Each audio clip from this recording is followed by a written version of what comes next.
When God seems too late. Hi there, kumusta ka? Kanina nakinig ako ng podcast ni Joel Austin at ang title niya, yung When God Seems Too Late. At parang feeling ko God spoke to me kanina because earlier this day, parang andun yung mga questions sa akin na, Father God, ilang buwan na lang matatapos na ang taon. Ano yung biggest achievement ko this year? Parang feeling ko it's just a matter of overcoming mental health problems, overcoming anxieties, and nothing big is happening in my life. Di ba nangako ka sa akin na ganito, ganyan. Pero parang feeling ko lahat ng plano ko this year, hindi siya natupad.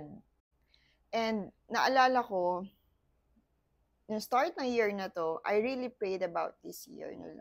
Sabi ko, Father God, I pray na tulungan niyo po akong pagpalain ako para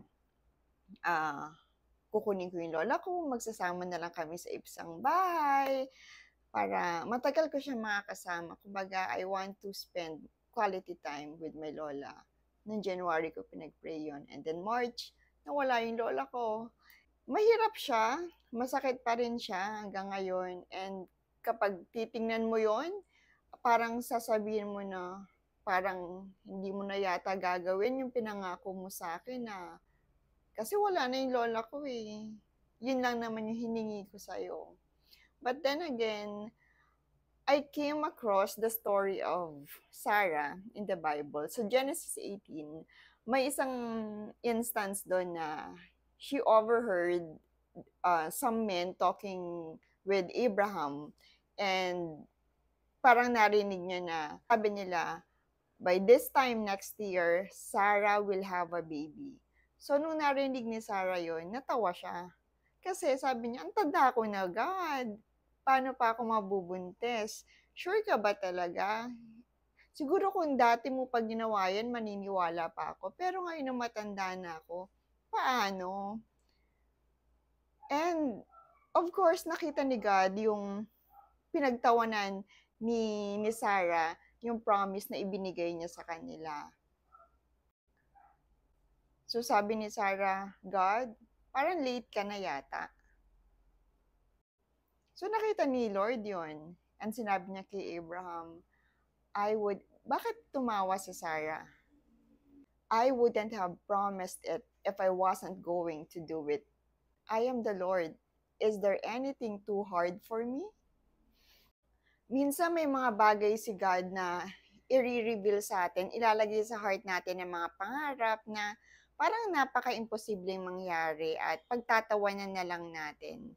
Pero sabi nga, di ba, pag tinamaan ka ng pabor ng God, yung dapat mong pagtrabahuhan ng 5 years, pwede niyang gawin sa'yo yon in 5 months.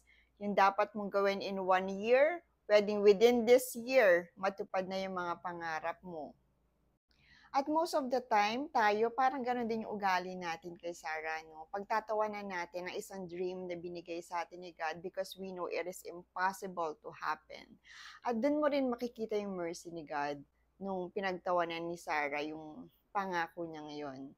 Na parang, kung ako yon si God, parang sasabihin ko na, okay, sige, hindi ka naman naniniwala, hindi ko na lang gagawin sa'yo.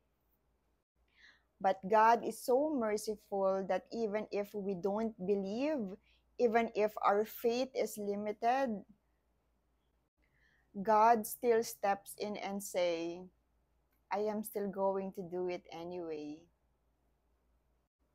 Because I love you. Because I made a promise. And I will fulfill that promise. Trust Him even when you don't see anything happening. Still believe even when you don't see a way. Keep the faith even if God is silent. Nakikita niya lahat ng pinagdadaanan natin. Nalulungkot ka because of a loss of a loved one. Nalulungkot ka, nagwo-worry ka because of your financial difficulties. Nalulungkot ka kasi may pinagpipray ka na hindi pa matupad-tupad ni Lord. Nag-a-apply ka pero parang walang tumatanggap sa'yo. Naghihintay ka ng promotion pero wala pa rin nangyayari. I just want to remind you, God is working behind the scenes. You have a blessing with your name on it. And if you remain faithful and believe despite all odds, God will show up.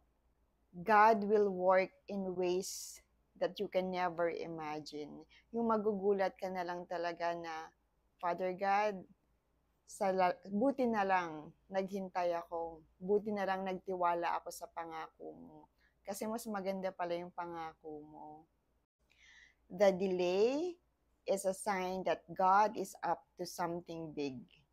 He is preparing the best plans for you. He is preparing the best life for you. Your best days are ahead of you. Kasi nga, di ba, siya si God. Is there anything too hard for Him?